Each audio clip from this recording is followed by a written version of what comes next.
Hello. This presentation is going to be about dispersion in porous media. The first question is, well, what is dispersion? We've already considered how molecular diffusion will smear things out. I mean, it will mix things at a molecular level, but generally speaking, over a scale of up to about a meter on decades-long timescales. So you might say, well, that's relatively small. But there's another phenomenon, which is natural systems in the subsurface are very heterogeneous, by which I mean the permeability varies enormously from place to place. And from Darcy's law, this means that the flow speeds also vary. So although there will be an average speed, so on average, a plume of contaminant will have moved, say, 100 meters,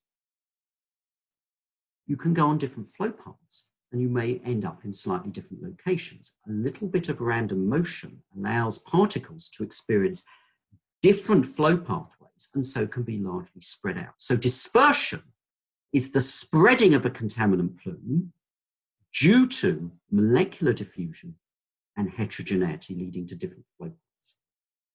So let's see how we can describe that mathematically. So what we do here is we will show our, I might say, our conceptual picture of this process as indeed a random process. So what we have here is these blobs here will represent an area with different permeabilities. So imagine the one that isn't shaded is low permeability. So on average, you're moving slowly. And the one that's shaded is where you move more quickly. So there is an average speed, V, that's going with the flow. And let's imagine that in this example, we're going like this. So that's going with the flow. But there will also be a random hop that you can make, which will be of a magnitude alpha. And alpha represents physically the size of these different permeability regions. Now, alpha will be defined as being random. So you say, on average, you go V delta T, and then you have a random hop. Okay, that's all we're going to say. Now, so let's just describe this. Okay, so what we have is imagine we've taken n hops. So n delta T is your time. I can call it Tn. Okay, so we're just doing n hops. And we know that if we now take another hop, so xn plus 1, so the next hop, okay, and this is a vector in three-dimensional space, okay, is your random going with the flow, delta T, okay, and you imagine you've gone along here, and now you've taken a random hop, and your net movement is here, okay, plus alpha. Okay, nothing controversial there. Now, what we're going to do is look at the average. Well, the average should be straightforward. You know that. The average value of x of n plus 1 is going to be the average value of x of n, fine, plus v delta t. And we have defined the average value of alpha as a vector. Okay, it has a length, but it's oriented all over the place. So if you're going slowly, it's as though it's a backwards hop. On average, you've gone slower, right? Sorry, you've gone slower than the average. If you hit a fast flowing region, you've gone faster than the average. So alpha is a positive. It could be going sideways. Imagine there's a high perm streak and you deviate your flow sideways. Okay, so that on average, alpha is 0. That is the definition. That is because it's oriented randomly in space. Okay, so you take a hop, your average displacement increases by v delta t. So if you take 2 hops, it's 2 v delta t, 3 hops, and so on. So if you imagine when we've done no hops, we're at the origin, okay, then after n hops, right, then we'd expect delta x of n, right, our process of induction to simply be n v delta t, okay, and that's just looking at this is just vtn, vt. So x goes as vt, uncontroversial. Now let's look at something a bit more interesting. Let's look at the deviation from the average, because the deviation from the average, on average, is 0, but we're going to look at the root mean square deviation. Let's define the deviation mathematically. So we can define delta xn, okay, is xn minus the average value, okay? And that can be positive or negative. And then we also know, after we've taken a hop, delta xn plus 1, okay, is delta xn plus alpha. Now, the average v delta t disappears because it's the deviation from the average. So we look at the deviation from the average. So where it is after n hops, you might have been moving slower or faster than average. Now you take another hop, and that hop is of alpha. Okay, and that's again randomly distributed. So now what we're going to do is we're going to look at the root mean square displacement. So this is now the key. We're going to look at the average value of delta x n plus 1 squared. Okay, so that's going to be equal to, okay, the average value of delta x n plus alpha squared. Okay, now let's go up here to look at this. Now let's think about it. This average value is going to be, if I go through the brackets, it's delta xn squared, right? Plus, there's an alpha times alpha. Now, a vector dotted with itself, multiplied by itself, becomes a scalar. It's just alpha squared. So in fact, this is just alpha squared. And then we've got 2 times the average value of delta xn dot alpha. But that is equal to 0 because, think about it, alpha is randomly distributed in space, and actually delta xn, it's a movement from the average, so it can be, you know, faster, slower, but on average it's 0. So those two together, it's 0. So we find, so this is your delta xn squared plus 1 has increased by alpha squared. So every time you do a hop, your square deviation from the average increases by alpha.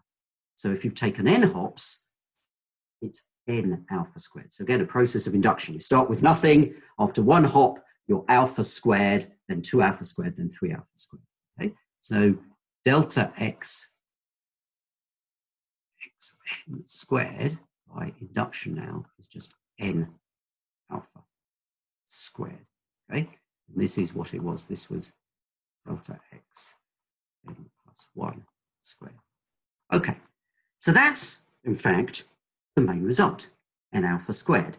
Now let's just relate that a little bit more sensibly to velocity and alpha. So we also know the mean velocity because we know that alpha is the distance that you move on average at a time delta t. Right? So we can get rid, and we also know that n delta t is basically your time, tn t. Okay? So we can look at this. This is going to be n alpha times v delta t. Okay, so we get here that is equal to alpha v t n. Okay, so the square displacement is proportional, in fact, to your velocity, okay, and your time. Now, if we look at this, your root mean square displacement, if we remember this from before, delta x n squared, right, is equal to or related to dt. Now, the coefficient here depends on the dimensions, so it scales as dt. So what we have here is we have an effective dispersion coefficient, d, okay, that is related to alpha v. So this is your dispersion coefficient.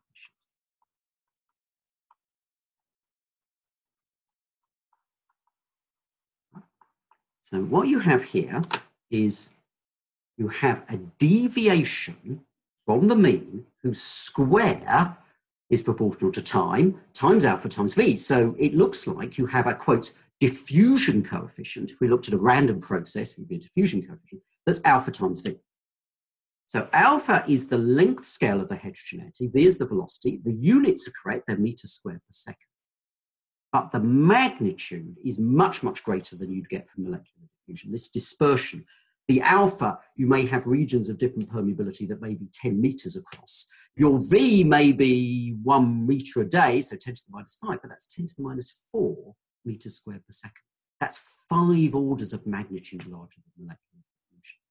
So dispersion, physical dispersion, the movement through random pieces of different permeability leads to a spreading. It's a random process, so it leads to a spreading that's mathematically described in exactly the same way as we do molecular diffusion, but with a dispersion coefficient that's alpha v that is much, much larger. So in fact, that's most significant. So let's just talk about that a little bit more. So what do we do with this dispersion coefficient, this alpha v? Well, what we can do is we can write the advection dispersion equation that I've shown before, the advection diffusion equation. But instead of D being molecular diffusion, it can be the combination of molecular diffusion plus this dispersion, this alpha v term. And this will then explain the enhanced spreading of a contaminant plume due to heterogeneity. So what about the analogy? Well, the analogy will be drunks on a train. You might say, drunks on a train. Well, the drunks moving left and right and sideways, that's your molecular diffusion, that's your random motion. So imagine you have a bunch of drunks that get to the station and you think, well, they're not going to go very far because, you know, they move randomly, and yes, the distance typically that they go from where they started will be related to the square root of the number of steps at a station. So you say, okay, well, imagine there's a train, just for an example, train that goes from London to Brighton. That's about 50 miles, about 80 kilometres or so. Okay. You say, well, okay, fair enough.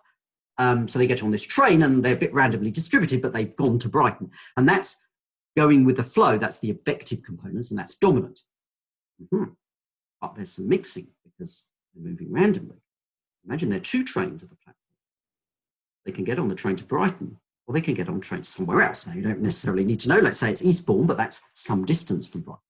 So a little bit of random hops, just moving a few meters across the platform, you have different people on different flow paths, that's due to the heterogeneity in the porous medium, and end up somewhere very different. So that's why dispersion is very significant. It can be described mathematically as a random process in the way I've described with this effective dispersion coefficient. But the reason why I haven't said much more about it is that it's not quite right, because heterogeneity in the subsurface isn't necessarily random blobs. It tends to have, obviously, a distinct geological structure, and you have distinct geological structures over all length scales. And so the mathematical description with this advection dispersion equation with a D that tries to account for both heterogeneity and molecular diffusion is in fact an approximation. So I don't want to say too much about it, but the idea that a random process, be it molecular diffusion, be it tossing a coin, be it sort of drunks moving around, leads to a spreading that typically goes as the square root of time, is very significant. So I'll end the presentation there.